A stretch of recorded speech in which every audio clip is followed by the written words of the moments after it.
Lil Durk had a problem. Lock in for this one. Now, for those of you that don't know, Lil Durk was just arrested by the feds for somebody. But more specifically, hiring someone to do it, which is bad. Because now there's no way to say, oh, it was an accident. No, you planned and organized this whole thing. Everyone's getting life. Now, I want you to take a look at this young man back here. As many of you know, this is King Von. This whole story starts with him. King Von and Lil Durk go way back. Like, them boys grew up together in the same neighborhood. Now, King Von gets by none other than Quando Rondo's friend. Quando Rondo's a rapper from Georgia, but he had some problems with King Von. We're not going to get into that story, though. King Von catches Quando Rondo outside of a club. Now, as you're probably aware, King Von's about that action. So as soon as he sees Quando Rondo, listen closely, he rushes towards him. Now, I'm going to tell you how the law works while explaining all this. King Von rushes towards Quando Rondo, fists up. Okay, at this point, no one has to go to jail.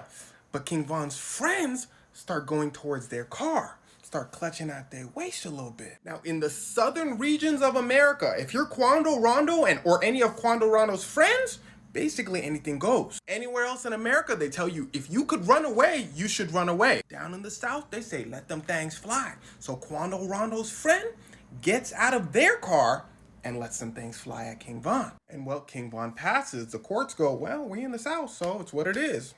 Wait, what's he doing with his fingers? The court said, Quando. Quando said, huh? They said, we don't like all this, that, and that. We better not see nothing crazy happen around you. Quando said, all right, something crazy happened around him. He just kept getting around his city. Now, are you paying attention? We have 3 different groups involved right now. We have Quando Rondo and his friends. We have Lil Durk, King Von, and his friends. And we have the courts and police. If it's not complicated for you and me to figure out, it's not complicated for the police to figure out. They say, okay, so Quando's group, King Von, now Quando's getting might be King Von people. But they can't just go and arrest Lil Durk, so the police have a plan. Police lock Quando Rondo up on stuff he might have done in the past. They don't really care, they just want information. But they let him go soon after. But now, before he leaves the state of Georgia, he has to ask the courts. So police are basically gonna know his location at all times. Now let's take a trip over to Chicago. Lil Durk wins 2 keys of the city. He's doing great things for the community. But meanwhile, all over the internet, you hear people saying, slide for Von, meaning get revenge for King Von. But Lil Durk was coming out with songs saying, yo, man, I'm changed, bro. Leave the streets behind. Police were like, that's a stand-up guy. But then there were other songs saying, maybe I got revenge, maybe I didn't. I just wouldn't tell you. Police were like, what? And here's where it starts to get really wicked. In sunny Los Angeles, California, Quando Rondo takes a trip. Lil Durk is there. But they don't interact. They're both popular rappers. You know, Lil Durk's doing interviews. Quando Rondo's driving down a very rich neighborhood. Specifically, the Beverly Center. Rich, has a lot of tourists and all that. Police do not want anything bad to happen here. But well, this is where Quando Rondo gets at. Police basically teleport to the location. Quando Rondo's okay. The people who at him, gone. But his best friend. So now it's on. Federal agents step in. Now let's dive a little bit deeper into the story. Remember when I told you Quando Rondo was at the Beverly Center? Well, I lied to you. He was across the street at a gas station.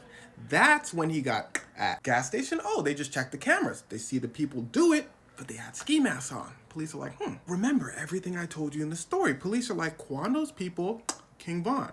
King Von's people is Lil Durk. Where was Lil Durk? The feds find out he was in Los Angeles. They say, cool. Did he have anybody else with him? They find out like 5 other people associated with Lil Durk were in Los Angeles. So then they do the same thing the feds and police always do.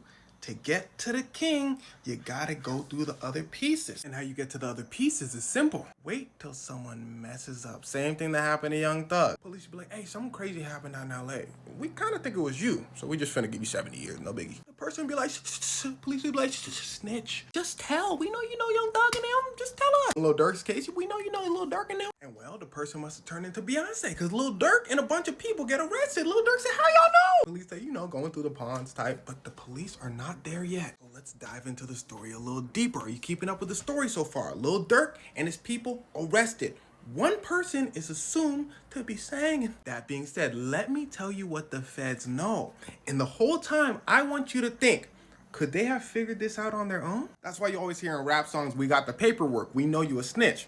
Okay, right off the bat, Lil Durk's name is not listed in the court documents. Now I know what you're thinking. Wait, wasn't he arrested? Well, he was arrested. But since in the United States you're innocent until proven guilty, You're called a co-conspirator if you're part of a group that did something wrong. But a lot of times it's so obvious who you are that it doesn't matter if they put your name or not. That's how this article is able to basically guess all the people who might have conspired with Donald Trump. So documents will say something like, well, this is what they actually said. After King Von got co-conspirator one, who owns a record label in Chicago and was really close to King Von, offered to pay to have Quando Rondo. That being said, from this point on, there's other co-conspirators in this story. So we're gonna make up our own names. Co-conspirator one is now Durk. Okay, now let's get really wicked. After Durk offered to pay someone to Quando Rondo, someone said, yes, I'll take that job. Durk says, you got the job. Boom, now we have our conspiracy. Because now it's on. It's quite literally like hiring somebody to paint your house. You go through a contractor. Then that contractor hires all the people, gets all the equipment. Then they say, is this good? Then you say yes. And that's who the police want. How do you get to those people? Well, just go ask the painters. Now, there's something I forgot to tell you. That contractor that we keep talking about that Durk hired, yeah, his name is in the documents. That means he's cooked. Remember what I just told you. Durk can't be named innocent until proven guilty. What that mean for somebody that they actually named? So what do we have so far? Durk, we're not saying it's him. I don't know. For sure hired Jeff. We are saying it's him. We know. Then Jeff hired John and Joe. We know it was them too. But then there's another guy. Another guy that Jeff hired.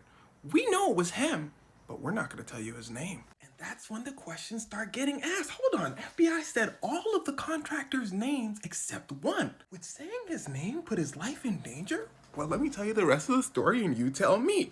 So Durk gets a call, ring, ring. Quando Rondo's in LA. So Durk said, I guess I'm taking a trip. Jeff said, get your people, John, Joe, and we'll call him Painter. Painter, meet me in LA. Jeff said, you got it. John, Joe, Painter, attention. They said, sir, how are we going to get to LA? Jeff said, I don't know. Durk, how are we going to get to LA?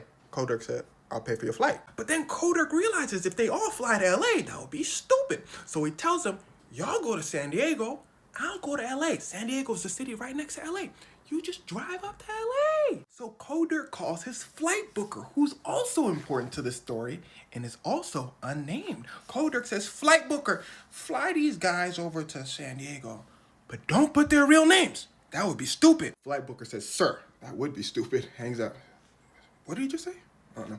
Hey, Jeff, John, Joe, Painter, give me your real names and your ID so I can book your flight. Flight booker uses all their real names and identity, then uses Lil Durk's companies, the actual Lil Durk's companies, company card. So Lil Durk could save some money on his taxes, of course. Flight guy then texts Durk, says, Durk, just to let you know, they've arrived. You hear their name. They've arrived. Durk said, oh, he's stupid. Ring, ring. He gets a call. He says, hello. They said, hey, Durk, this is your bank. We just wanted to confirm some purchases for flights and a rental car, a white Infinity. It's all under your very traceable company card. Durk says, yes, confirmed. I want to save money on my taxes. Yes, all the purchases, including the rental car, were made under Lil Durk's company's name. The FBI probably said, you can't make this up. So Jeff, Joe, John, and Painter arrive in Los Angeles in a white Infinity, and they follow Quando Rondo. Again, to that gas station. There's cameras everywhere in Los Angeles. They pull up.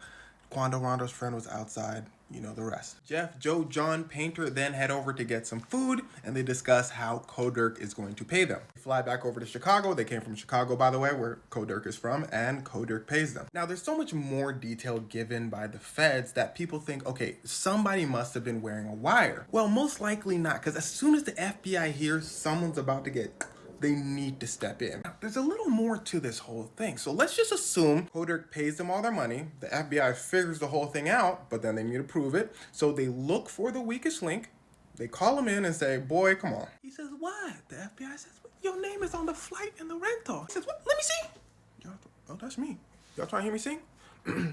And then he gives everyone up so he can get less time. Hold on. The courts are going to be like, well, how do we know he's not lying? So the feds have to corroborate, confirm the story. So they might double check with the flight person. Did Jeff, Joe, John, and Painter take a flight? Flight booker might be like, no. So the feds would be like, okay, cool. You going to jail too. Somebody. So flight booker might tell them everything they need to know. Now, there was like 2 other names that they didn't name. Who told Durk that Quando Rondo was going to be in LA?